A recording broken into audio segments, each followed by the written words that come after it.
Absolute banging tunes. Welcome, everyone. It's 7 o'clock. It is Wednesday, the 26th of March. And first, before we get into the show, very important day today. And I would be amiss of there's only one reason I am here today, and that is because Mrs. Pom, who is 11 years ago, signed the contract to be my wife. It is our 11th year wedding anniversary. So Mrs. Pom has given me an hour and a half off. You Carlton fans around who say, I've been a member 40 years, 50 years, you think you're big bollocks. Think about Mrs. Pom. She chose me to be her partner for nearly 13 and a half years and hasn't murdered me. So cracking effort, Mrs. P. I love you to pieces. But that's me. I'm here having a bit of a laugh. Joining me, our new regular guest is Mr. Nick Horsburgh from Horizon Finance, who also sponsor this company. Not only is this guy a genius at finding finances, not only is this guy a genius with numbers, not only is this guy a genius out on the source, 3 a.m. in Rebs, he is also a massive Carlton fan. Nick, how are you doing, my friend? I'm doing about as well as all of us. I'm trying to hold it in there. I'm telling myself it's only just fucking round two. Settle down, Nick. But it's taking the wind out of me, mate. I wish that the footy didn't affect me mentally throughout the week as much as it did. And I hope we are only a couple of days out from this nightmare ending. Well done, Mrs. Paul. Congratulations on 11 years, mate. An hour with you a week is enough for me. Yeah, well, I mean, she gets 22 hours a day, so fair play to her. Joining me, first time in 2025, it wouldn't be a Carlton show with a late out, but because we are a Carlton show, I've also glossed it over with an incredible in. A man that not only is always positive, he's always humorous, he's a musical genius, he's a cunning linguist, so his missus puts on social media. The legend that is your friend and mine, Ian Brownie, Navy Blue Corner. Welcome back, mate. I've missed you. Mate, congrats firstly, Pom, on the anniversary. But no, it's great to be back. I feel like I've potentially just missed a couple of the worst weeks, and then hopefully I've just come in at the right time and it's all just positive from here on out. But it's been, look, not a great couple of weeks as a Carlton supporter, but nothing that we're not used to, let's be honest. Well, I mean, to be fair, what the other three have done, myself included, is we've managed to get to Berlin after 9 months of being mortified, and we've just parachuted you in to sign the declaration of the surrender of war, really. We've done the hard bit. We're all shell-shocked, but glad you're here, mate, with a big smile on your face. No, good to have you back, Ian. And joining us, as always, a man that probably his mood swings more than Michael Voss changing Jack Silvani's position. But he is a good friend of mine. He's a good friend of yours. He's always good to have back. Mr. Leckdog, how are you, mate? My year of calm, measured approach to football lasted as long as Jack Silvani did in the backline. So I think that's an apt comparison, an apt simile. I'm fine, mate. I'm fine. Plug up top if you're doing Supercoach Draft. My latest article dropped on Code Sports mere hours ago. So go and check that out. Mere hours ago. Good plug, mate. Good plug. I love it. But anyway, we are here. We've got a big week ahead. We've got something to plan for, a game. Apologies for Jono Baruch is currently in Sydney and is in the air. He hoped to be here, but he didn't. We will have a full allotment next week, barring anyone deciding to, take time off due to family reasons or something. Can't predict it, but this is Team Michael Voss from last week. Chat and everyone, get your heads going. Who is number one that you thought was at risk of being dropped? Ian, we'll start with you. From last week, who did you think, he's got problems? Oh, I think clearly the straight in of Lewis Young was my biggest. Oh, what are we doing here? Bringing him straight in. beautiful wet conditions. We had the opportunity to go smaller. We went taller. And look, we know what Lewis Young is like. And unfortunately, we saw it transpire within pretty much the first 30 seconds of that game. So I think he's definitely the first on the chopping block this week. Mate, it was amazing, wasn't it? 20 millimetres of rain was planned, and we somehow managed to get 12 centimetres taller before the bounce. The Hawks are known for their big key forwards as well, so it made a lot of sense. Dear. Leg Dog, question from King Cheese. Is he starting Reed or Nevitt? Never. All right, well, cool. Well, Leg Dog, question to you. Out of the players that played, who did you think performed bad enough to be on the chopping block? Charlie Curnow? I mean, obviously he's not going to get dropped, but he was awful. I don't care if Fossey said he did his job and looked all right. That was madness. Otherwise, probably a little... I mean, you'll see from my team, I have made some changes, and I know we all hate Lewis Young as a collective. He's still in my team. Spoiler. I don't want to keep picking on this guy, but Nick Haynes is the one I've just got in my sights again. I'm just not sure. He should be a top-up sort of fill-in player, not a permanent fixture in our senior side, would be my opinion. Look, I never trust a man who vaguely sounds like he's named after beans. Yeah, great. So do you know what I mean? Any form of what? Do you know what I mean? That would be a concern for me. What about James Leake? I mean, that's a legume, but it's pretty similar to a bean. Hey, how technical did you get that? It's a legume. Yeah, I don't know if that's true, but we'll take it. Mate, well done. That's thrown me. It's not often you knock me around there. But Nick, last week, disappointing performance. Anyone you felt like on there was at risk this week? Yeah, I agree with Lecter. I'm very, very disappointed in the return of Curnow and how underdone he seemed to be. He was just nowhere to be seen all night. And it just looked like the injured Curnow that we had at the end of last year, still playing just because he's Curnow and he's available. Nick Haynes, again, terrible. It just looks like he's having trouble slipping into the side or taking a mark. Do we give him a pass because it was rainy and wet? Other people were marking the footy, so we can't. Yeah, look, it was a better performance from the team, but it was still very disappointing. Very disappointing. Can I ask the collective, unless, Pom, you want to tell us who you're axing, but I'll ask the question. You can go first, Pom. What was our overall vibe on the game? Because walking out of it, not that I expected to win, I was just disappointed. The game plan hadn't changed. Nothing had changed. I was really upset with the performance. But every piece of media I've consumed this week has kind of said honourable loss, good effort, much better than the first week. How do you guys feel? Because I felt like we were just as shit, or maybe only slightly less shit than round one. I think my vibe was my worst fear. People would praise the effort. I think the golfing class between some of the players you've mentioned are best experienced players like Haynes, like Doc.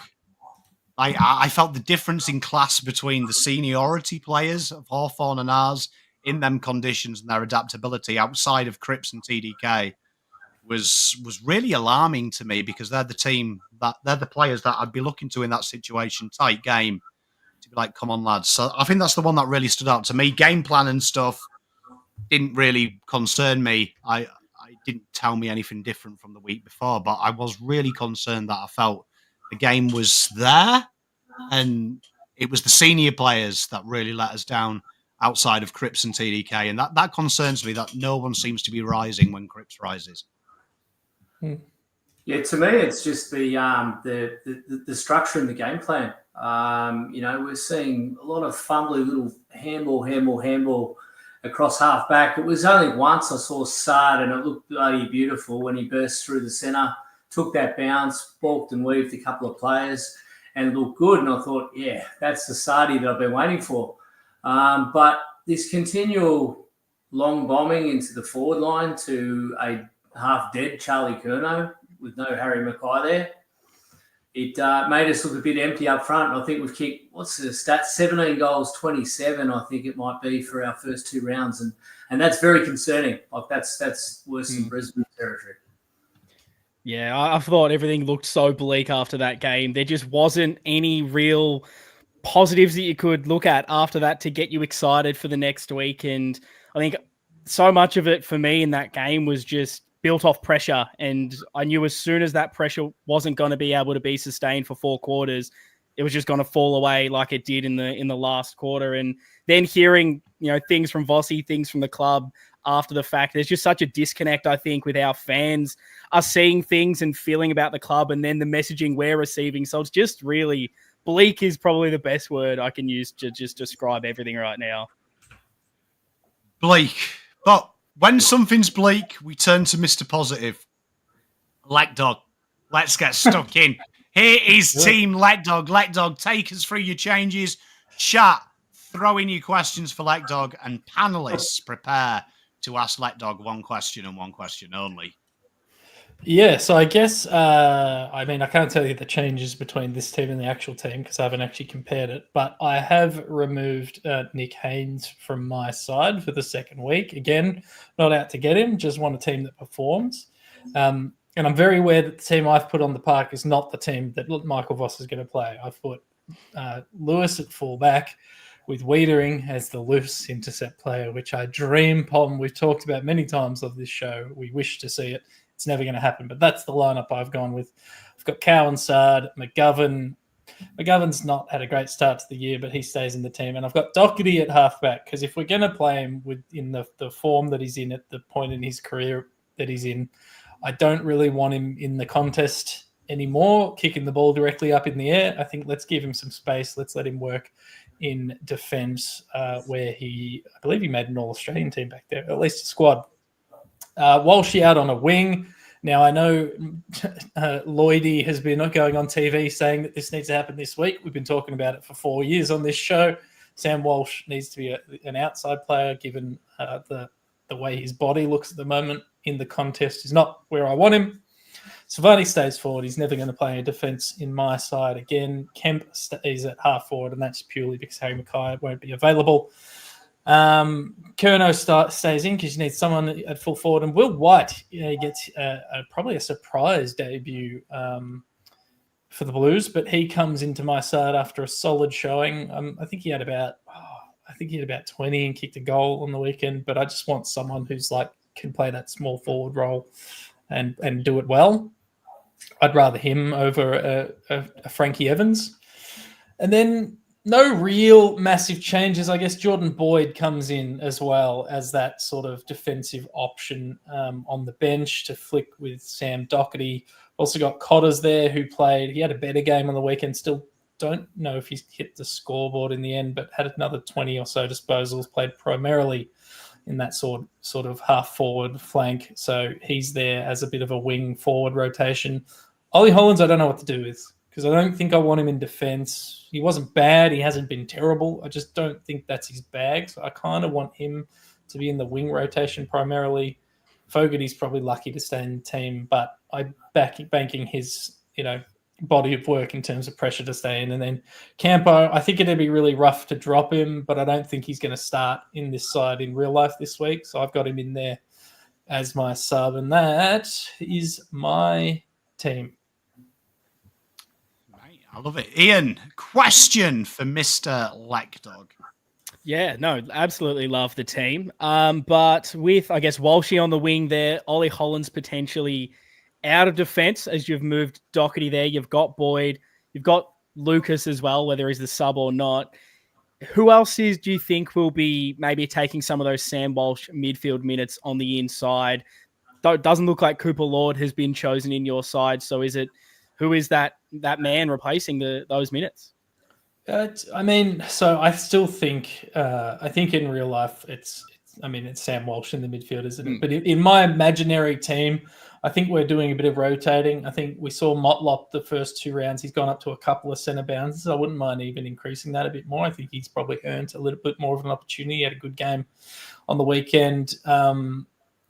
We've also got, like, I'd love to see Zachy Williams rotate through there a little bit more than he is. But to be honest with you, we've probably been running one too many mids in that midfield for me anyway. So I think we can just spread those Welsh minutes out across a few and just give ourselves a few different looks, particularly at centre bounces. I'd love to see, Zach Williams at 1, Jesse Motlop at 1, push Doc up for 1. I'd just love to see us switch it up a bit, which they've done a little bit of with Motlop this year, but not a heap. So, that doesn't really answer your question, but I think we can just rotate it. No, I love it. It was almost like I was listening to Voss in a press conference then. Right? That was fascinating. You said a lot of words, didn't actually answer the question. Love it. I've been watching him closely. That's about the best insights I get from him at the moment. So, yeah. I think Mate, the interesting one... yeah, you go, Pommy. I was going to say, Nick, have you got a question about Lek Dog's team? I love seeing Walshy there on the wing. I think that I'll pick that way myself this week to give his body a little bit of a rest. And I've done the same thing with putting Chera straight on the Hewitt and Chera straight on the ball. Toughen up that midfield a little bit and get some strong bodies in there. I think it's a great move. Didn't watch Will White, so you said 20 possessions, Lek Dog? Yeah, I just double checked. It was 17, but that's basically 20. Yep, could be an exciting move. The backline cohesion. What do you think about that? And how do we, what's the plan? How do we take down Darcy this week? Yeah, so I mean, in real life, the question is going to be who runs with him all day, Wiedering or Young, and then who's going to peel off and be that interceptor, because you're going to get smashed. Even Jacob Wiedering, one of the best defenders in the comp, is going to get smashed by Darcy in the form he's in if he's left 1-on-1. So it really needs to be a team job for this instance, and Darcy's probably too athletic for Young to go with him, but I guess. If Young does go with him, they can sort of pinch it in the ruck contest against each other. But I would have Young there, and I want Wiedering, and this isn't going to happen, but I want Wiedering to be the loose man, the interceptor. Gov can sort of run with Vandermeer or Lob or whoever they're sitting up there at the moment. But I want Wiedering to just like flex his muscles. We talked about this on Pom Show on Monday. His decision making, we kind of call it slow, indecisive, but he's always tends to be the last man in defence, knowing that if he stuffs up, it's going back over his head for a goal. So let's free him up. Let's give him a bit of flexibility. He reads the ball really well, and let's give him the opportunity to, if you're 40 metres further than when you normally mark the ball up the ground, you've got more options to kick, and he's not afraid to take the dangerous option when the time calls for it. So, yeah, I kind of want to use him as loose. Lockie Cowan, again, I think he's getting pigeonholed into a sort of a defensive negator type role when I think he can be really offensive, but I have got him in that role again. And then Sardia Doc, it's just because you need someone off half back. I like Jordan Boyd being back in the side. I think he can give us a bit of penetration if he's playing off half back. I don't love him when he's stuck in the back pocket, but that tends to happen a fair bit with us. I think the other interesting thing about our back line, and I'll throw it out to you guys, who do you think should be taking our kick-ins? Because I was watching Sardi take a few on Thursday, and I just thought, wouldn't we be better served if he was the one receiving the kick-in and then, running with it or finding the dangerous player in the middle of the ground rather than being the bloke kicking it in? Have you guys thought about that at all? Yeah, well, I said earlier, and I'll say it again. Like our defensive game plan with all the little tiny handballs, they kept fluffing around with it. There was no quick mark, snap, handball, run. There wasn't much of that, and we definitely need Sardi doing what he's meant to do. The run and spread was what his game plan was all forged on, right? Yeah, well, I would have thought so. So he took 4 of the kick-ins, and I just think it's probably. I know the theory is he can kick it really far, but I honestly want him to be the second kick in the chain now. I think anyone can kick the ball in. I think we just really struggle to utilise most of our weapons, and in particular Sard. Since he's come to the club, we've never really been able to nail down using him as that transition player that gets everything going for us. I think it's a great idea, Lek, but yeah, I mean, I don't know why we are just unable to manufacture anything or find this man open in space. We just can't get it done. It's just really strange. It's really, really strange. It's the second kick, though, isn't it? It's not so much the kick in. It is. The amount of times I see Sad do that little dinky one and he runs on and he's totally ignored. That one is the one that actually breaks my heart. You know, when you see him do that little chip kick and he sprints past the receiver, but the receiver's already looking straight down the wing. And you saw it with Hawks, the difference. That little short kick, bang, straight back inside, get you running, try and get 10 metres away from goal. It's a fascinating conundrum, that one. Rambo's answered the question well, because we have unimaginative coaches. I think that's actually it. I honestly think that's it. Well, Lapdog, the question I've got for you is, when you look at the Dogs, are you looking at it, Tim English, 90% rucks, and then they are one of the teams that usually gives it to a smaller guy? Was there a consideration there into trying to play an extra forward and target the backline, which is probably the biggest question mark on the Dogs? They're inverse Melbourne. Would that be something that, did you think about that, or do you want to give TDK as much luxury as he can to not ruck the whole game? That's a good question. I think if Harry's in the team, it probably gives you a bit more flexibility with that forward line. I think the issue is, because before I realised Harry wasn't going to play, I actually also had Kemp in this team, Harry, Charlie and Silvani. I was going to continue going tall. But I just don't think we've got a lot of flex in that forward line to really, and who do we bring in that makes a massive difference? So I'm happy for TDK to ruck the majority of the contest. Tim English, actually, I mean, if you look at his stats, they look good, but he's actually not been in amazing form. So TDK should get on top there. It's Sam Darcy, and he only has a few hit-outs a game, but he's sort of that Tom Hawkins, can create something out of nothing in front of goal. So that's kind of like why I like having Young in there to potentially be a negator in the ruck. But they're an interesting team, the Bulldogs. We match up pretty well so far this year in terms of numbers, with the exception of sort of conversion, which is one of the Achilles heel we have. So I'm interested to see how we go. I've tipped them against us, Pom, on your show, but I do think it's going to be a tight game. Tight like a tiger. Well, we've seen the legend that is Lapdog's team. That was Lapdog's team. We've got Team Nick. Nick, take us through your miscreants for Friday night. Yeah, so I want to shake up that back line a little bit. As I said, it just looked a bit flat, and I've completely overlooked McGovern, which would probably remiss of me. I'd probably, there'd probably be a few other players that would go before McGovern. But anyway, for the likes of this one, I just sort of envision Wiedering in that sort of intercepting role, and Youngie just there to be able to sort of help sort of body on body with Darcy a bit and be there. So I'm sort of forgetting about the pockets and that. Want it sort of taller there, so those two can zone in and off each other.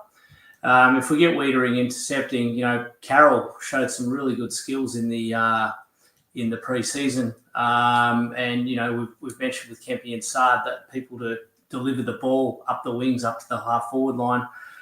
Two people that are very good by foot, give them a go, make it look different, and change. I've put Kempy at centre half back because he is capable of taking a very tall mark. He can jump high in the air and play that role. So you've got Kempy and Wiedering looking for the intercept mark, while Youngie's trying to play the body on stuff, and hopefully that sort of works. And a little bit of drive off the half-back flank.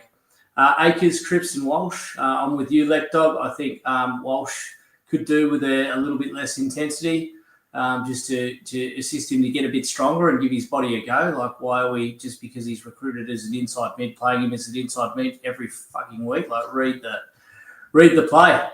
Let's get the best out of Walshy and let's get him back in form. I don't think he's quite hit his straps. He did play better last week.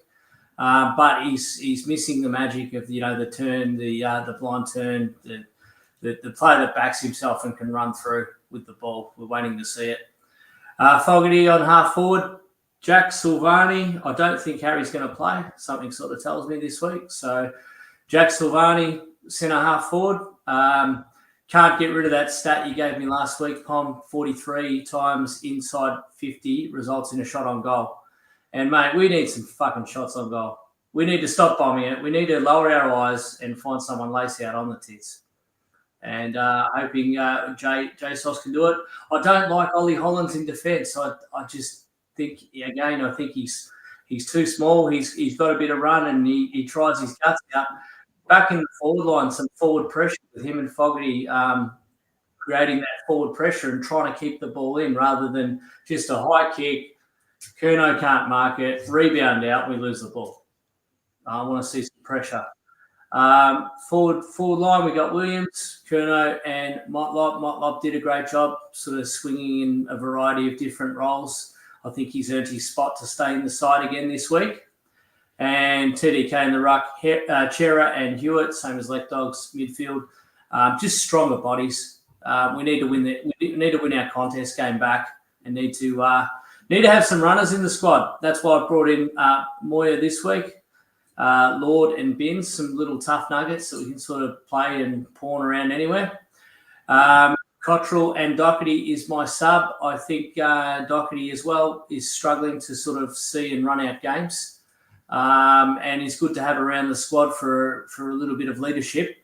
But if we're going to have a sub, we need to use it properly. And that's if we sense a change in the game and action it early rather than 10, 15 minutes into the last quarter because he hasn't played yet and he needs to get a run. It just doesn't seem very strategic the last couple of weeks. I did say never play a key position player like Doherty as sub again, but I've changed my mind. I was wrong.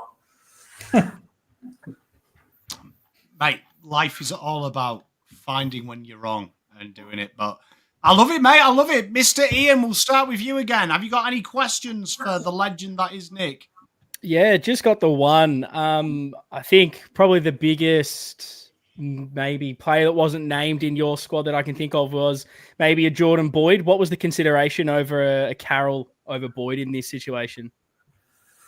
Yeah, good question. Good question. Carroll, I was just impressed about what I see, and I think I probably could have looked at maybe Boydie rather than Lord or Binns. I was just thinking of running players, but Boydie is exactly that. So it's a good thing to raise in. I don't know. I've been pretty tired this week. I've been helping out a car dealership and in there full time, and when I got the nag to get my team in, it was sort of thrown in as quickly as I could. But Boydie, 100%, mate. You should be in there, and you should be showing how to hit players on the tits when we don't have to handball, how to create space, run into space, make people run into space, and he's good at that. Mate, I love it, Mr. Leg Dog. Doherty, are we just putting Doherty in as sub because we like Sam Doherty? Do we think he actually has value there? It could have been Boydie, huh? I don't. Yeah, Doherty's a hard one. I want to give him the benefit of the doubt. Yeah, it's a hard one, isn't it? I'm a diehard Carlton supporter, and it's hard to let go sometimes, isn't it? It is, and I don't know if it's just missing a lot of footy last year, and he's had a lot of shit going on in his life. Maybe it's just rust, or is everyone's focusing on that sort of balked contest towards the end of the game. But yeah, for me, I'm not necessarily worried about that. I'm not necessarily worried about the couple of bad decisions in round one. I'm worried about every time he kicks the ball, it seems to go 400 meters in the air and about 2 meters in front of him. That's the bit I'm worried about.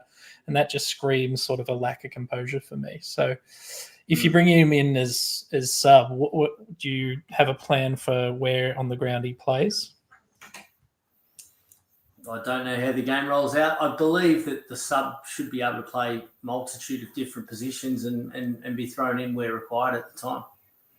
I can't read the play on what that's going to look like on Friday night. Fair. Fair. I like the way Nick answered that in the professional version of I've got hairy balls, like, not crystal. Talk to me about Oliver Holland's half forward, because I really, you know what, until you sent it, I've never thought of this. But you see, Cottrell, I think he's a better winger than he is a half forward. And I do like the fact that Ollie looks to get on the end of it. He likes that. He's done some nice kicks inside 50 when he was on the wing. What were you thinking behind that? Because I do like that. A little role change there for Ollie, trying to get him invested in the play a little bit more. Yeah, like I said, it was trying to get him in the play. He's been trying his guts out, and I think forward pressure is required. And Ollie, as I keep saying, as small as he is, has the endeavour and the tenacity to go hard after that ball. And we are really lacking that. When it goes to ground, we've had nothing. And for Christ's sake, Carlton, if there are any players watching, stop fucking just bombing it in. Kick and hope. You know, Curno's not always going to be your saviour. Harry's not always there to mark it. Sometimes he'll mark it and he'll kick it awful. Look for some players. Play people run into space, lead out, and grab it. Someone in the comments also suggested he could play a bit of a defensive forward role on Bailey Dale, which I didn't mind either. It was, yeah, I saw that. And Matt Gondolfo, your thoughts on Lucas Camparelli? You've dropped in. Yeah, good question. Yep, fair question. I think he's had a great start. He's a young player, and it's his first year. Let's give him a week to rejuvenate, and let's not burn our players out, particularly our young, inexperienced crew. He's going to be a superstar, that kid. Mate, so is Ben too. Mate, I love it. Well, there's Team Nick. Finally, we get Mr. Positivity himself, the man that's going to get us out of this mess. Mr. Ian, talk to me. What are you looking at here? Yeah, so I think probably the first thing that I've done is I have swung Silvani back into defense. That was sort of my first point of call with this. It was trying to look at what I wanted, and that was basically the first thing. I'm looking at doggies at the moment, and Darcy and Norton scare the hell out of me with this backline that we have. Wiedering I trust, but who takes the other one? I don't really trust Haynes. I don't trust Gov to get that job done. I definitely don't trust Lewis Young from what I've seen over the years. So it's probably Silvani, really, when it comes down to it. We're not spoiled for choice, but that's what I've done there. And then my ins, I've brought Boyd in for foot skills in the back half. I think we need some run. We need someone who wants to take the game on with those aggressive kicks and go smaller in defense as well. I don't like us having these 4 or 5 key defenders, even though weirdly this would be the week to do it over the other 2 weeks that we've just played. So basically, Boyd is in, Young is out. I brought in Harry at the moment because until he's out, he's in my team because I think that's the obvious choice. I've gotten rid of Brody Kemp because I don't want to see him there.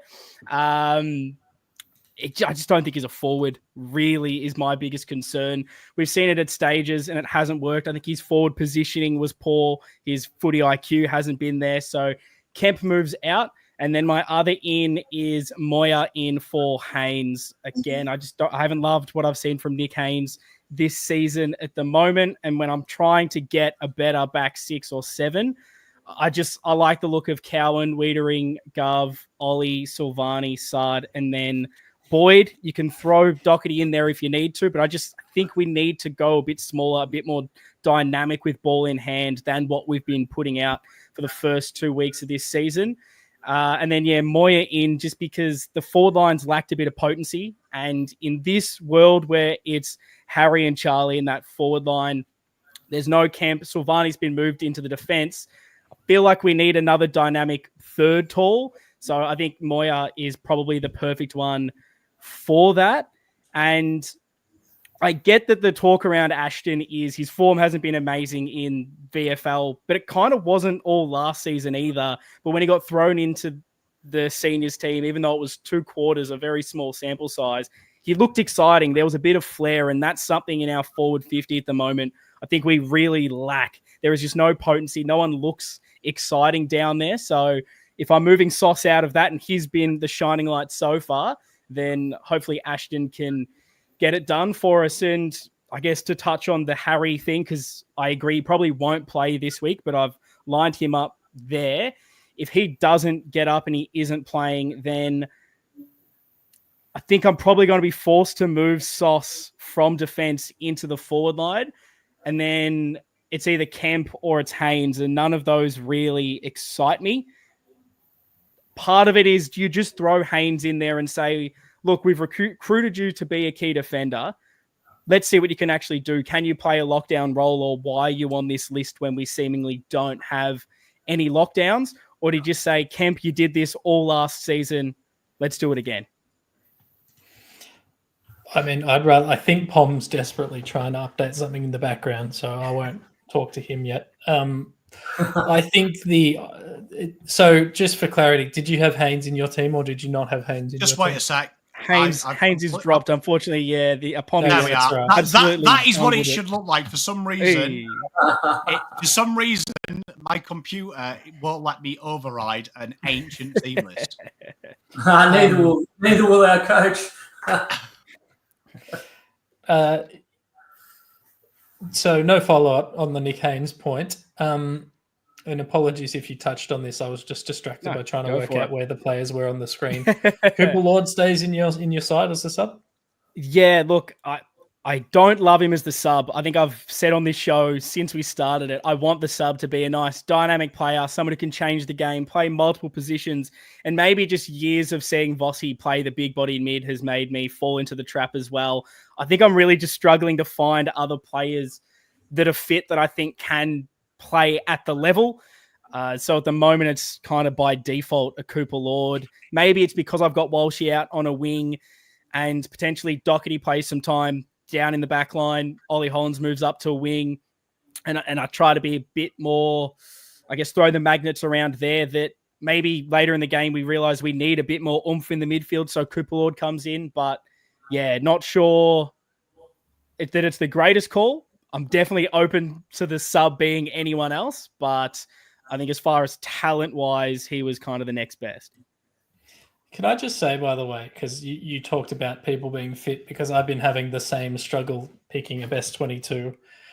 But we actually don't have that many guys that are unavailable. It's like Jagger Smith, Mark Pitnet, Nick Newman, Elijah Hollands, Horatio Fantasia, Matt Duffy, and Alex Chincotta. Like, there's actually not that many players on our team that are unavailable.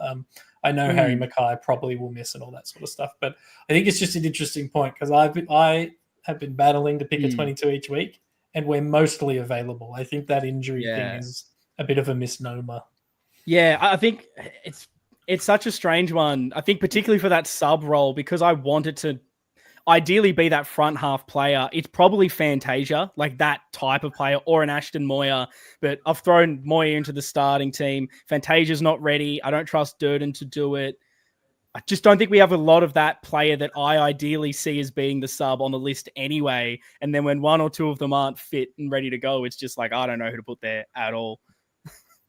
Yeah. I feel like we've had that problem since day one of the sub. When the sub was reintroduced into the game, we've just never really had the player that should play there. If Harry is injured, what would you do?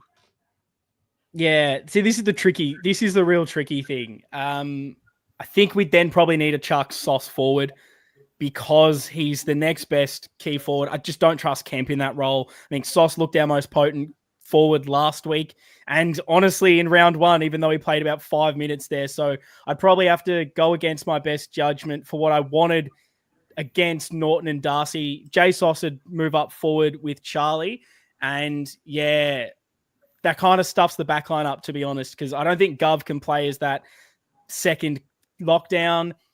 So it's Haynes or Kemp. And I'll be dead honest, I'd be flipping a coin in the change rooms and just whatever happens, it happens. Neither of them fill me with confidence.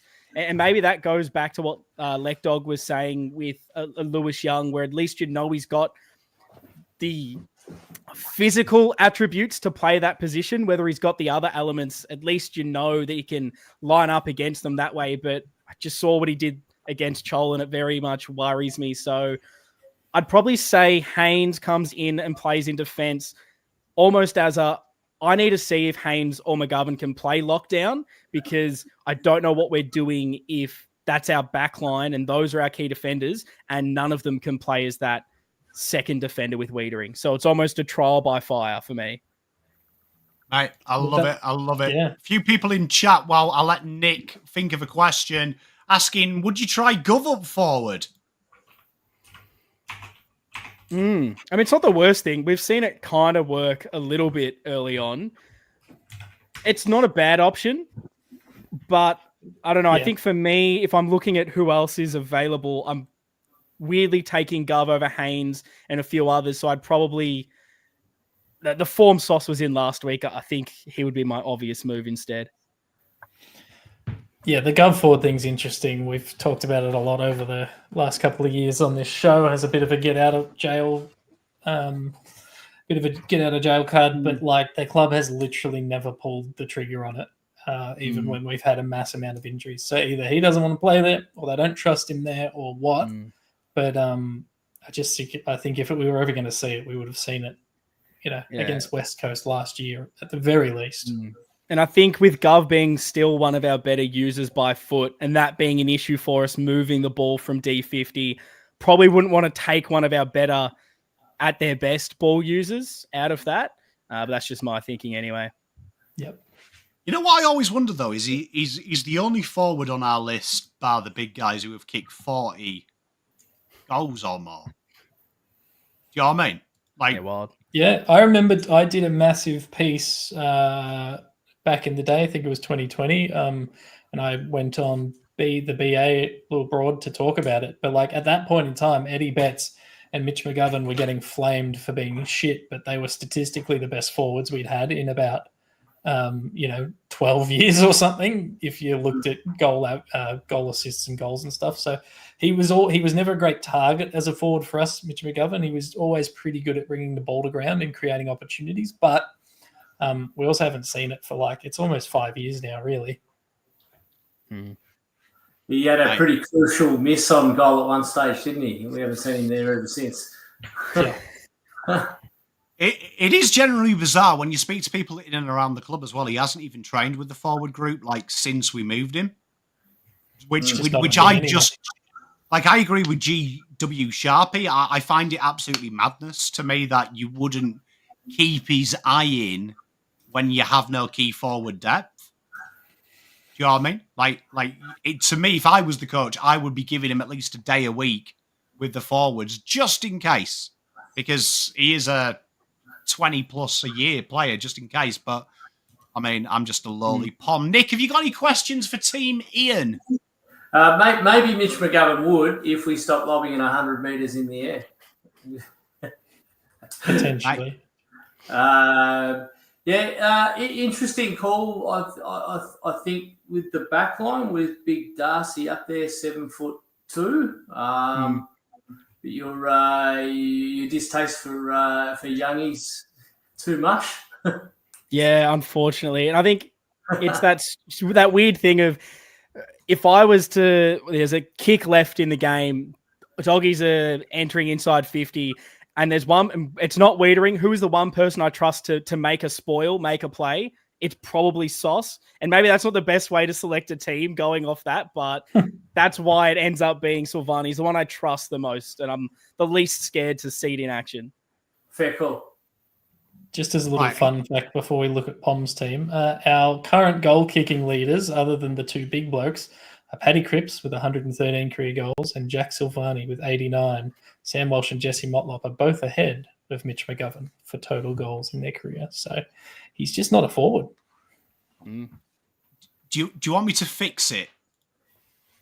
Go on. Because I had an epiphany, right? So from now on, I am picking the team as if I am the Jose Pommyinoz of this team, right? So let me take you on a little statistical journey about the two sides. You are looking at a side that is ranked dead last in the AFL for shots on goal per inside 50 created. That's Carlton.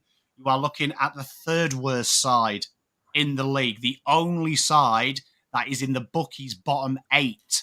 I mean, the bookies' top 6 to feature in the bottom half of the stat. Defensive half differential, which means our forward pressure is pish, and it means we're not scoring enough goals on defensive half. We are mid-table or lower than mid-table for every avenue of scoring. We're against a team that's lowest stat is 14th in defensive half, but ranks top 6 for every other metric.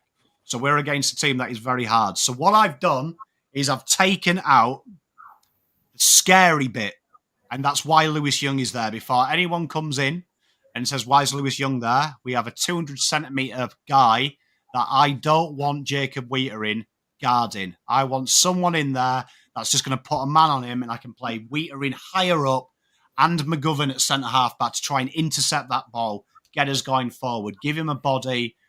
He's on a no-mark policy, spoil.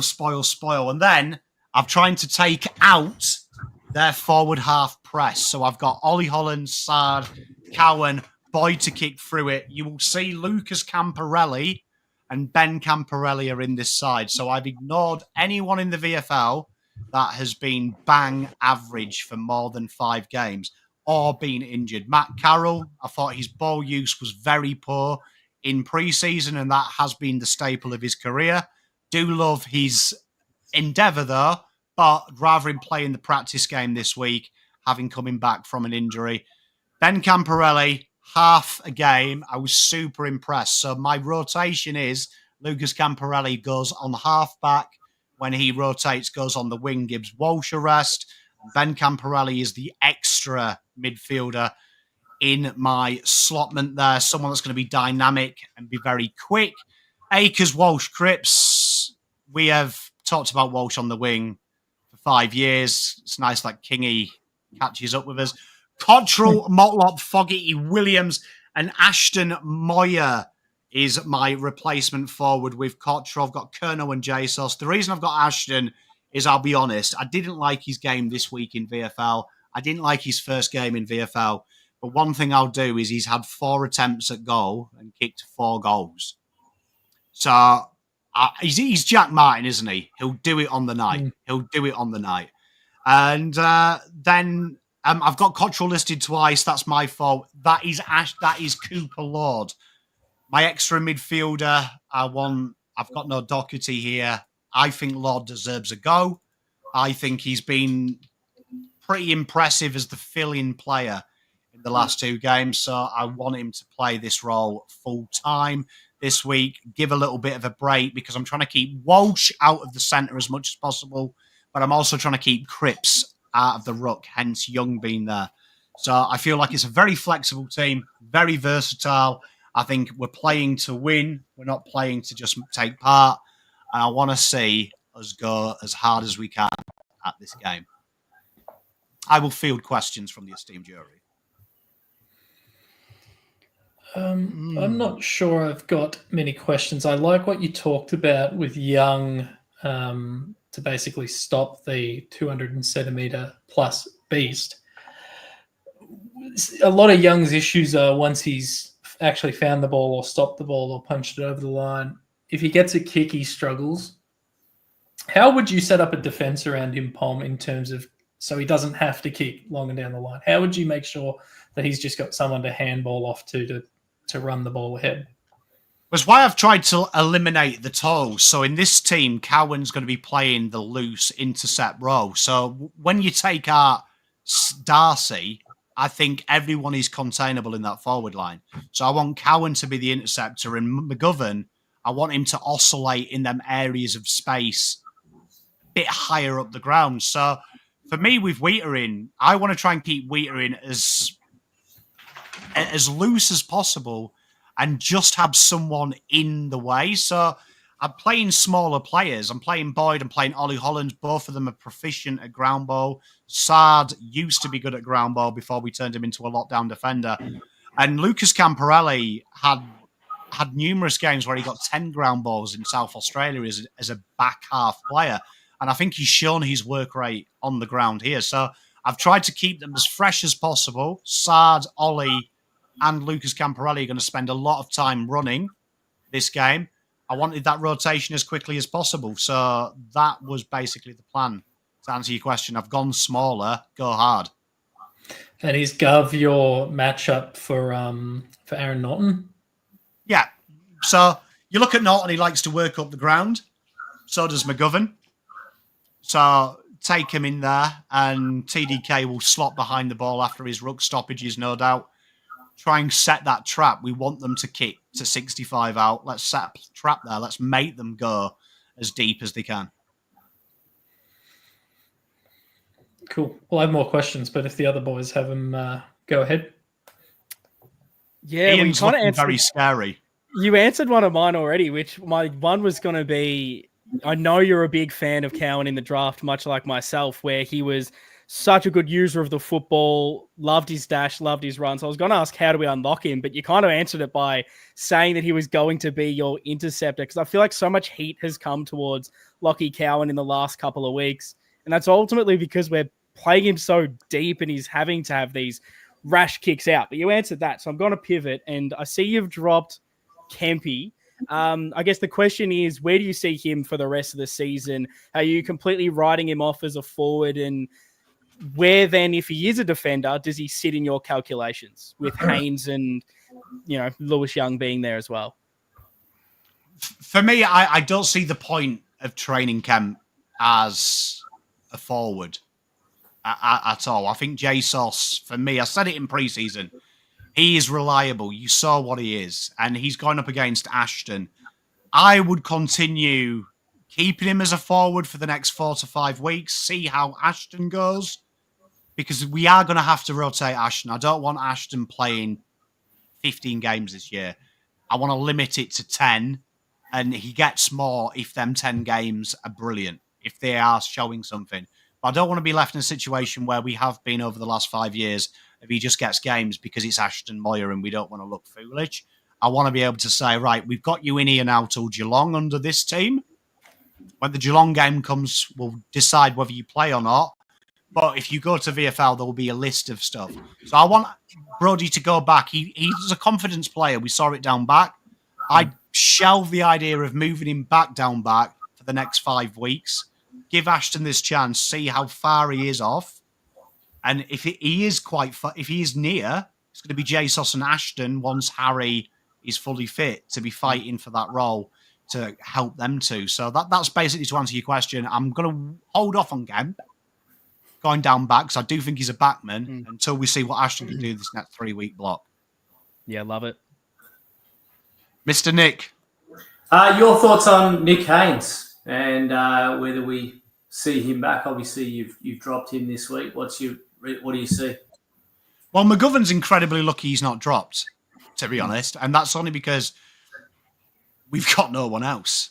Do you know what I mean? Like, if I'd gone any more small, it would be Sam Darcy takes the world. So, for Haynes, same as it was pre-season, really. I really enjoyed seeing Nick Haynes come in. And my theory was Nick Haynes was going to be, if we get McGovern has a hammy, we've got a ready-made replacement to come in. But he's also in the VFL teaching the dark arts to Charlson, teaching the dark arts to Cowan in training, teaching the dark arts to O'Farrell. I didn't realise he was a round one walk-up start. And for me, if he's a round-up walk-up start, he's the last person I'm saying basic skill errors. He's a mature guy. So I've dropped Doherty, and that's not me giving up on Doherty, but I've dropped Doherty to send a message to the team. Dropped Haynes to send a message to the team and the VFL. So I've seen people in the chat saying, why don't we bring in Billy Wilson? Why don't we bring in Binns? Binns' attitude this weekend was disgraceful. He looked like he couldn't be arsed. Billy Wilson, okay, he played a little bit on the ball. 13 touches. Behave. Do you know what I mean? Show me something. You don't get an opportunity to play AFL football, in my opinion, unless you are infinitely better than the other person. So for Haynes, go and play that practice game. Show you're hungry. Show the standard. play up against Harry O'Farrell in the practice game against Footscray and show why you should be in the AFL team and do your job. So with Haynes, for me, he should be next cab in, but I can't believe I've got to play McGovern at centre-half back. Like, I am sorely disappointed, again, with Walsh and Chera, as I am McGovern and Haynes. You've got the best fullback in the league. You're not doing your end of the deal. Same with Walsh and Chera. You've got the best midfielder there. You're not holding up your end of the deal. So something's got to give, and this team selection presents that fact. Be better. You don't think Chera's been any good? Anyone can get the ball backside of a stoppage when everyone's there. He was signed as this class, this point of difference. And at the moment, I'm looking at stat sheets and seeing Sam Walsh have 11 tackles. I'm seeing Chera spend his entire time the defensive half. I'm seeing Cripps win 20 contested ball and not being able to find anyone who's not already behind him to handball the two. These guys need to be proactive, get it there. So for me, I don't think it's harsh at all. I think if you put any half decent midfielder next to Patrick Cripps, Chad Warner played with him, there'd be no conversation who the best player in the league is. It would be Chad Warner. So them two, Walsh, I'll give an excuse to, but Chera, I'm not giving an excuse to. He's got the easiest role in that midfield. He needs to be proactive, needs to impact. He's been okay, but I'm expecting a lot more from a guy that came over for a very good pick. Let's pick this team. Told you all, not fucking about anymore. I'm here to win a flag, baby. I ain't here to play finals. Any idiot can play finals. I'm here to win one. So let's have a look at this team. Someone asked as well about Liam McMahon. Just watching the VFL, and I mean this with all due respect, there was a lot of teams last year that were desperate for a key forward. Brisbane, Collingwood, all of them went babies, and all of them went either dead, zero, all players that were nearly undrafted. The fact that Liam McMahon hasn't had a contract offer from teams desperate for keys and have talked Sam Day out of retirement, I think says everything you need to know. Good VFL player, but if you think it's going to make us top four, it hasn't made the VFL top four. So what makes you think it's going to make the AFL top four? I'll give you a clue. It ain't. Let's pick this team then. Right, so now we pick the team. We do this a bit differently. It's a lot easier for everyone on the eye. So you should see on your screen in 2 shakes of a lamb's tail that. So there you are. Oh, no, I've chosen the wrong one, haven't I? Pom, have you ever done this before? Is this like your first time? There you are. So what we do now is how we do it is there's 4 of us. We take 1 each. You in the wonderful chat, you take 2 each. You are basically the Michael Voss of this team. You get 2 picks. Do we, just to add more complexity to this, are we considering Harry as available? I know he was in at least one of our teams. Are we considering him available or not available? You know what we'll do? To make it totally fair, we'll remove Harry Mackay from that, right? And we will do this. Right. So to make it easy, obviously Harry would be in the team. We will make it easy that if Harry is available, that's where he is. So we'll start with Nick. We need a backman, my friend. Who are we going for? Lockie Cowan. Lockie Cowan, straight into the mix. Must have. Halfback. Sure. Excellent. Mr. Leck. Lewis Young's not missing out on this team selection. Lewis Young. Yep, and he can be Where do you want him? fullback as well. Fullback or centre halfback? Fullback. This is our team. He will win the reverse Coleman from this game. Absolutely. Ian is curling in his grave. They're rough, mate. They're rough. Mr. Ian. Give me Jordan Boyd, please. My man. Boyd returns. I will save Jacob. Strong half forward line. All right, chat. We need 2 back pockets. Your list of names I want you to throw at me, beautiful chat. Akers, Ben Camporelli, Binns, Carroll, Chera, Cottrell, Cripps, Kerno, Doherty, Fogarty, Hewitt, Jesus, Kemp, Lucas Camporelli, Lord, McGovern, Moyer, Motlop, Ollie Hollands, Sard, TDK, Walsh, White, Williams. So throw your names in. We've got straight away a vote for Sard and McGovern. Sard and McGovern. Sard and Jesus. Sard. Sard gets a lot of love in this chat. I love him. So I'll give you 20 more seconds. Ooh, bold. I love it. Love it. So we've got Sard. Sard's definitely in. Got a couple of J sauces. Got 3 J sauces now. Do you reckon Gov? Excuse me. Sard and Ollie Hollands. Next one who says Gov or JSOS wins. But I will put Sard in that team. This is big. 1, 2, 3. Chad has the power in their hands and they've gone quiet. Now they're all doing it. Look. Gov. Gov. Right, there we are. Knew it would take them. They were deliberating. This is a very important team selection. Right, midfield. Nick. Midfield. I'm going to say Walsh. Where do you want him? On the ball or wing? On the wing. Sam Walsh running down the wing. Mr. Leg. I will select. Put Adam Chera on the ball. Adam Chera. Mr. Ian. TDK as the ruck.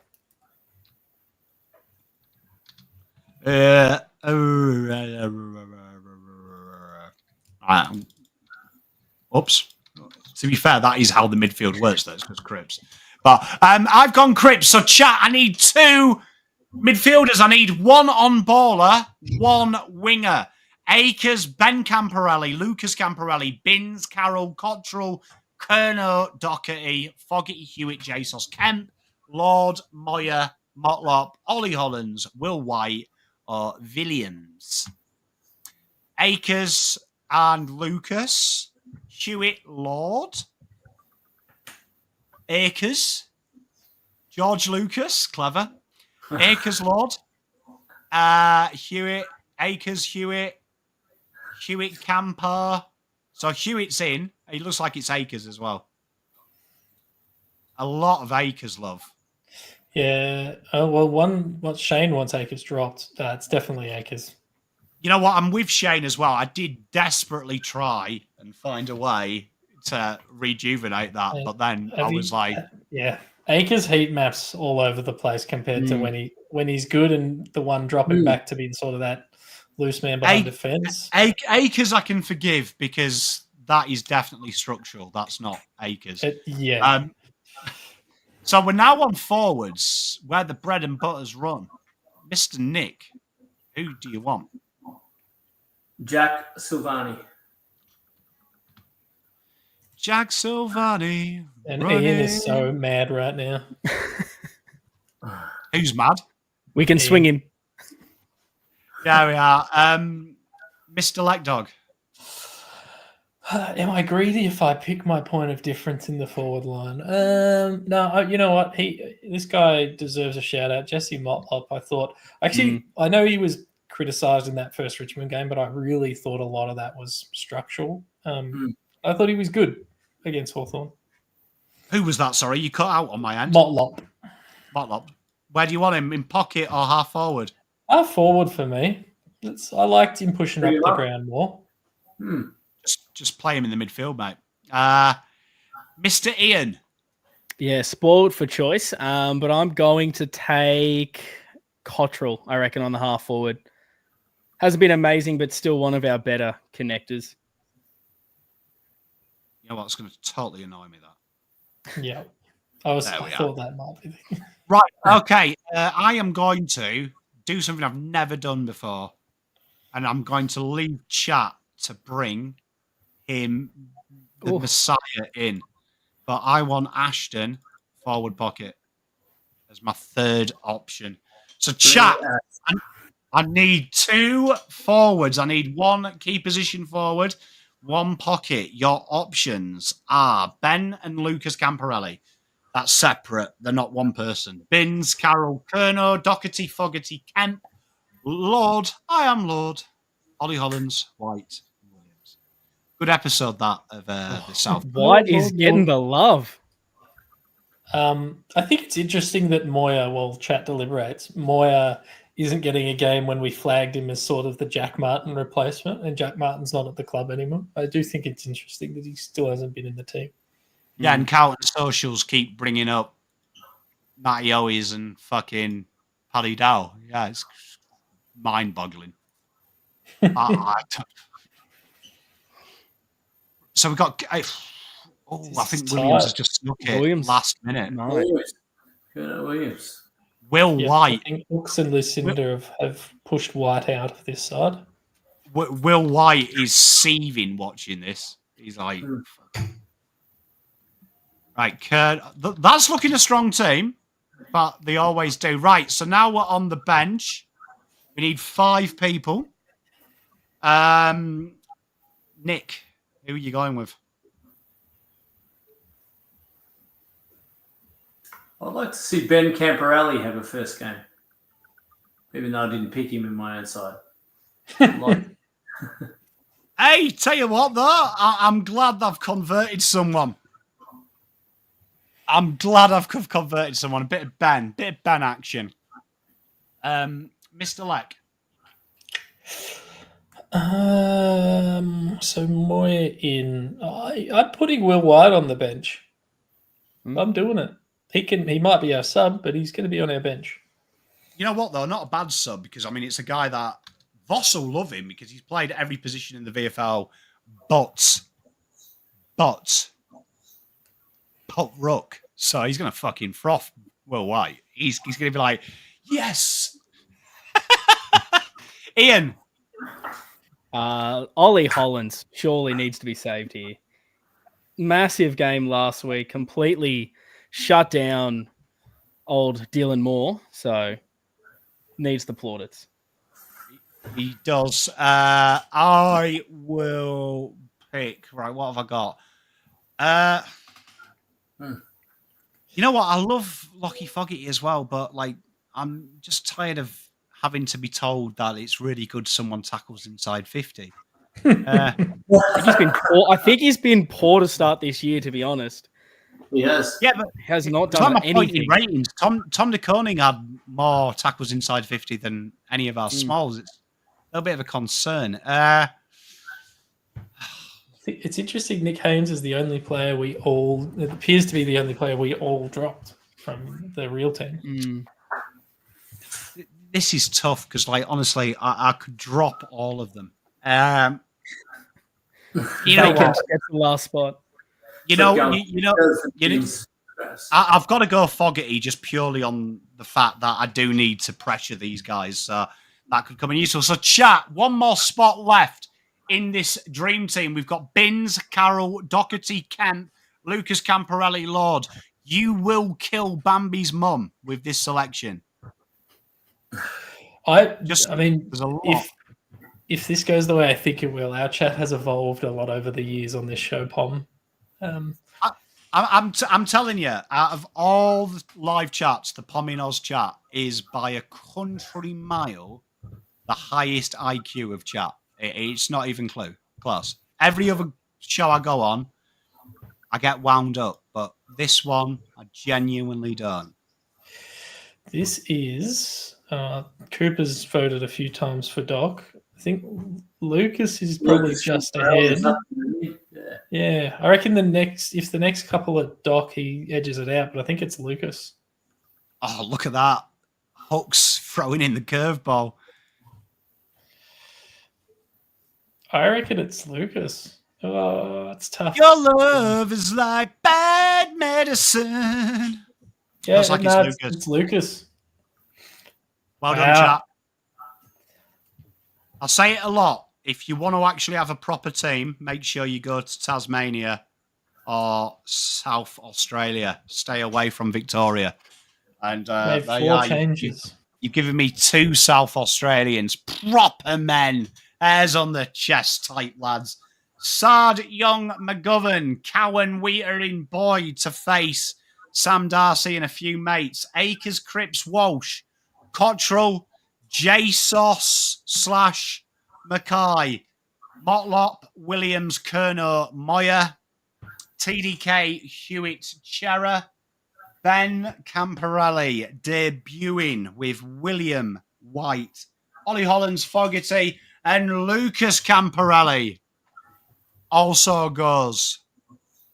So I'd imagine first in, last out, Gaz, Lucas Camparelli, if Harry's there.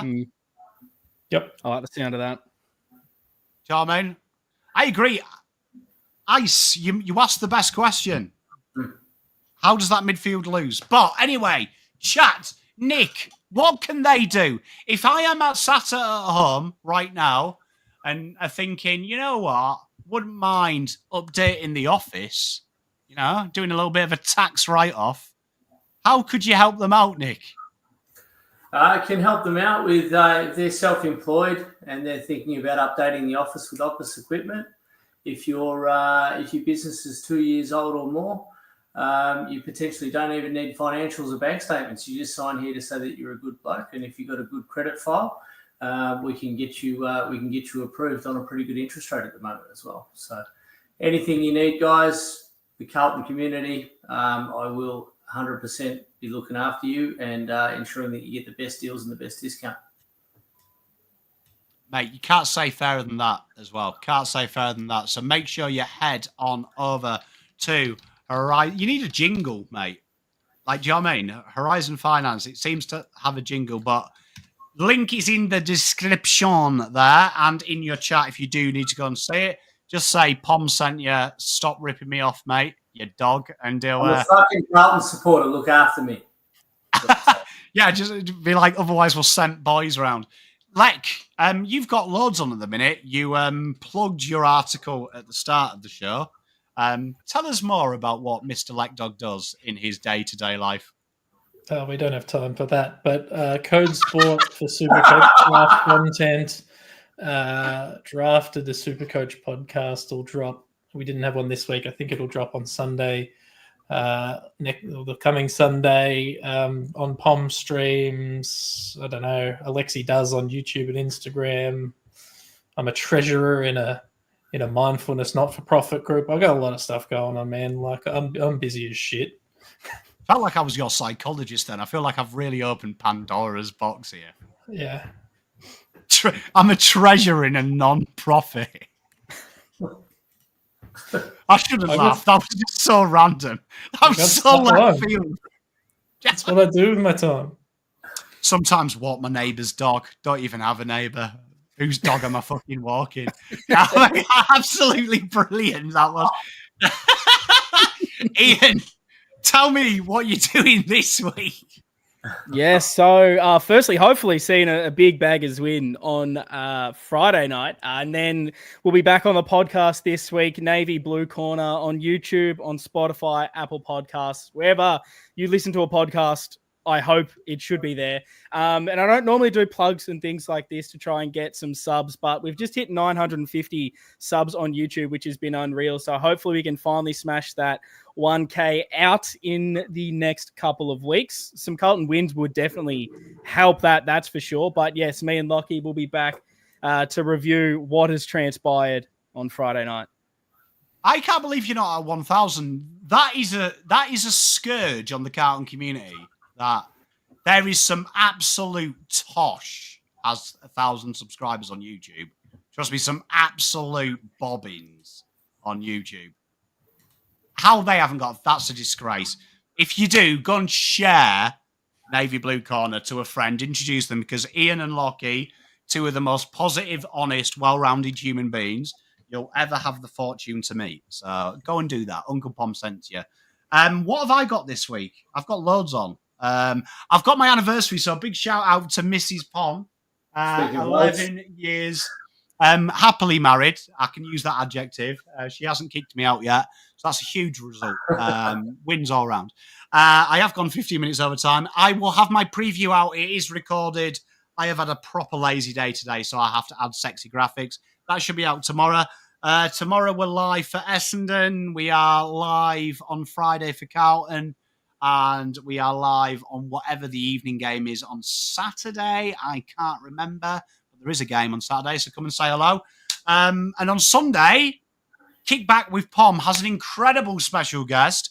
We have got Caden McDonald live with me for Kickback Footy with Pom, and we will reveal if Dog has taken out the Supercoach scores, which his team looks very tasty. Until next time, though, chat. Be safe, be real, go Blues, get the 4 points against them dickhead doggers. Up the baggers. Up the baggers.